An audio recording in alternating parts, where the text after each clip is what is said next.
ሰርፕራይዝ ያው ግንባርሽን ሳምኩሽ አይደል? ባይሆን ሽቤ ሰላም ሰላም፣ እንዴት ናችሁ? ደህና ናችሁ ወይ? ሁሉ ሰላም፣ ሁሉ መልካም ነው። እንግዲህ ሜላት ብሩኬ ሊያገባ ስል ለብሩኬ ከብሩኬ ጋራ እኔ በጣም ደስ ብሎኛል። በአሁኑ ሰዓት ምንም የምለው ነገር የለም። የብሩኬን ደስታ ልካፈል ነው የመጣሁት። እባካችሁ ይቅርታ አድርጉልኝና አብረን ይሄንን ሰርግ እንካፈል ብላ ብሩኬ ከመድብል ጋር መጣች። ብሩኬና ሜላት ብሩኬና ቅድስትና ምሳሌ አብረው ቁጭ ብሎ ሲበሉና ሲጠጡ ነበረ። ነገር ግን እየበሉ እየጠጡ መድብል እየተሄደ መድብል ዛሬ ቆይቷል። ይሄ ልጅ ከማንም ሰው ጋራ ወደ ውጪ ወጣ ወጣ ስልክ ሲደወልለት እሺ ብሎ ወደ ውጪ መሄዱን አላቆም ብሏል።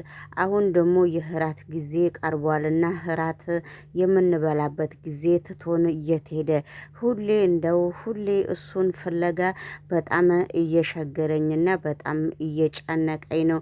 መድብል ግን ለምንድነው ሰውን የማይሰማው ብሎ ብሩኬ ስልክ ሲደውልለት ነበረ።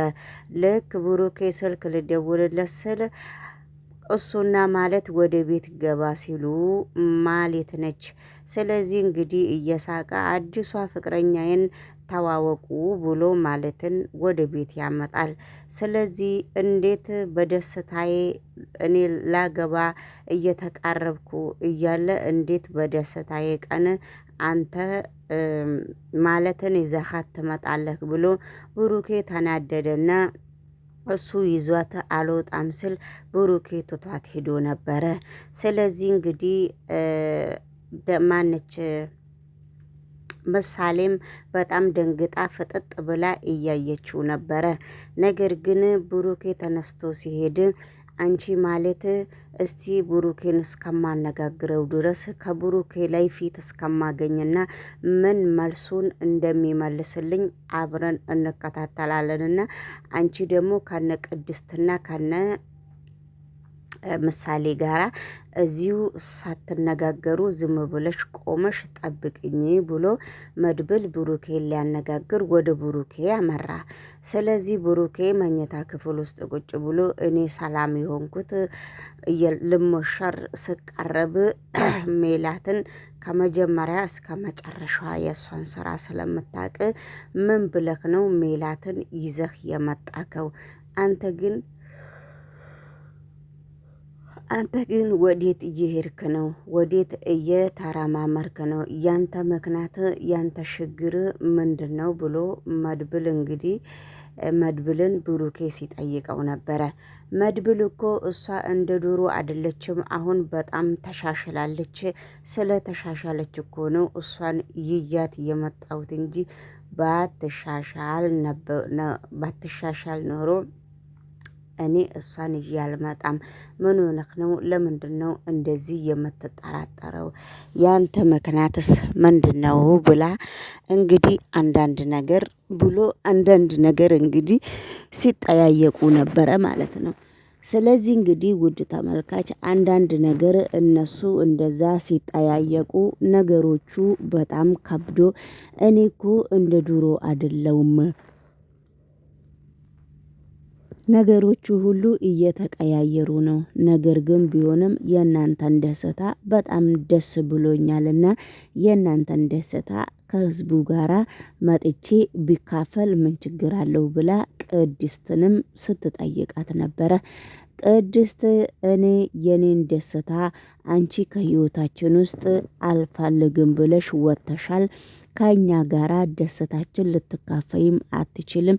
በፍጹም እንድትቀርብኝም በፍጹም እንደዚህ አይነት ነገር እንድታወሪም እኔ በፍጹም ፈቃደኛም አይደለሁም። እንድታረጊውም በፍጹም አልፈልግም በሚል ሁኔታ ተናግራለች ማለት ነው። ምሳሌ ቅድስት አሁን ብሩኬም አነጋግሮ ወንድሙ ሲመጣ ብሩኬ ደግሞ በፍጹም እንዴት የመጀመሪያዬ ሚስቴ ምሳሌን እንደዛ መርዝ እስከምታበላ ድረስ ምሳሌን እንደዛ አንከራታት። አሁን ደግሞ የኔ ህይወትም ተበላሽቶ አሁን እሷ ውጪ ወጥታ ከሌላ ወንድ ጋራ ስትሞላቀጥና ከሌላ ወንድ ጋራ በጣም ብዙ ላይፍ እያሳለፈች ሴት ዛሬ ደግሞ እግዚአብሔር ወዶ ፈቅዶ ይሄ ሁሉ ለኔ ሲስተካከል ቅድስት የቤቷ ሰራተኛ ዛሬ ውድ ባለቤቴ እኔን ሰብሳቢ ሆና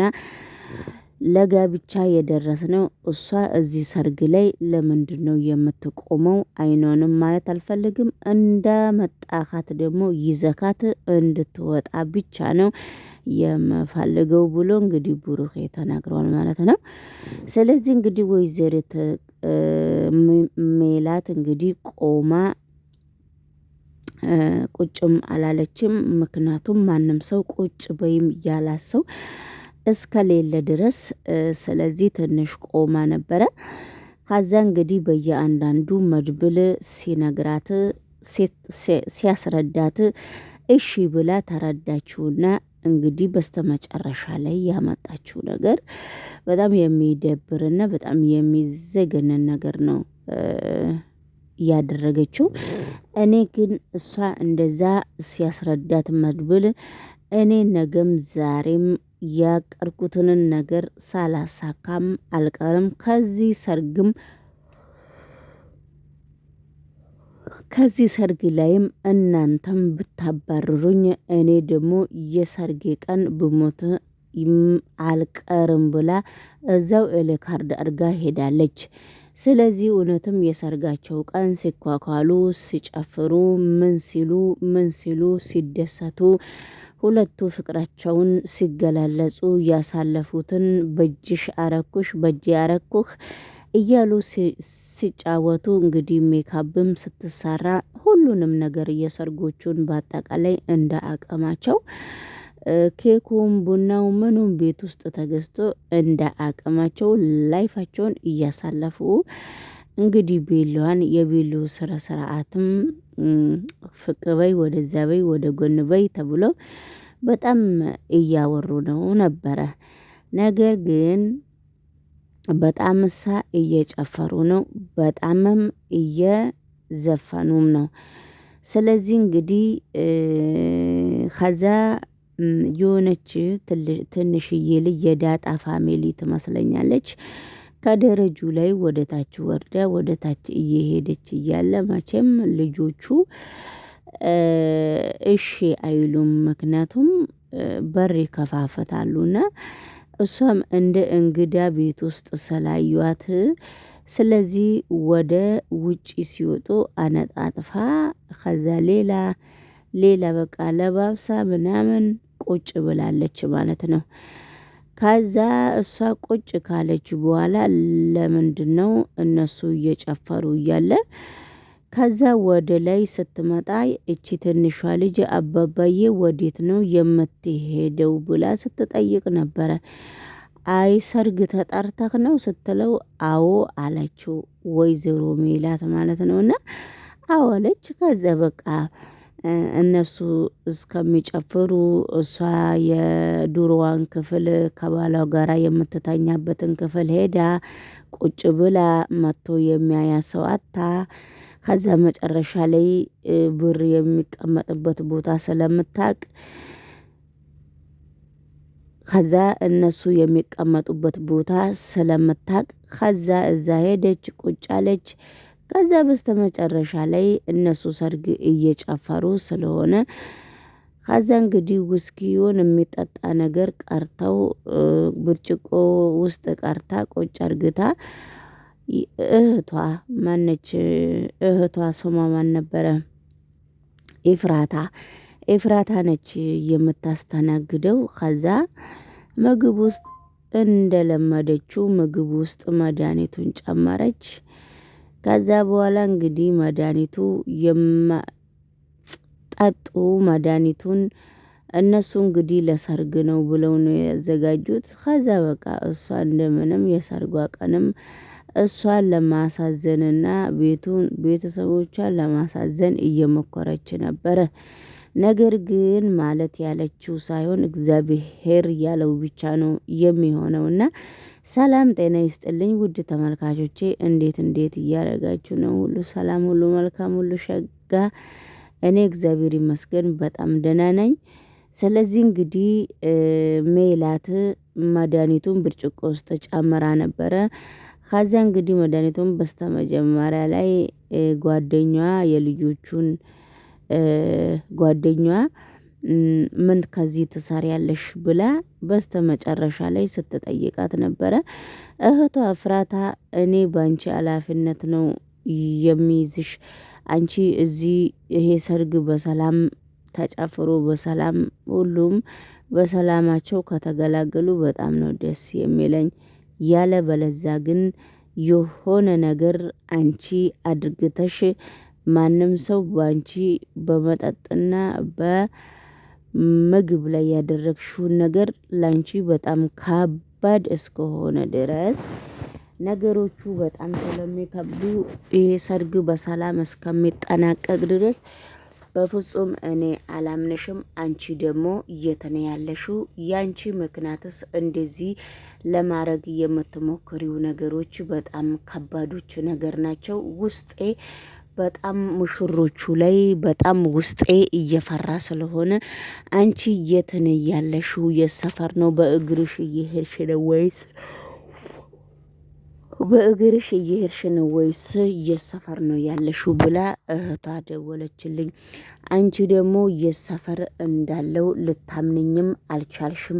ለምንድን ነው የማታምንኝ? አንቺ ደግሞ እኔ እህትሽ አይደለውም ወይ ብላ እየጠየቀችው ስለሆነ እንግዲህ ውድ ተመልካች ሌሎቹ ሽማግሌዎቹ ደግሞ እየጠጡ እነ ሞገስ እየጠጡ እየፈነጠዙ ነው የሚታዩት። ሜላት ደግሞ መድኃኒት አሁንም ከነሱ ስር አልቀረችም። መድኃኒቱን እነሱ በሚጠጡበት ብርጭቆና የሚፈልጉትን ነገር እንደ ሰራተኛ ገጥማ ልትሰጣቸውም እየሞካከረች ነበረ። በጣም ያሳዝናል። እግዚአብሔርን በጣም ነው የሚያሳዝነው። ማለት የምታደርገው ነገር ሁሉ በጣም ነው የሚያሳዝነውና ሌሎቹን ግን በጣም ትብብራቸው በጣም ነው የሚተባበሩት። እሷ ግን እየተረገመች ማለት ነው። ሚዲያ ላይም ቀርባለች። እኔ ማነች እቺ ብዬም እሷ እንደሆነችም ብዙም አላወቅኳትም ነበረ።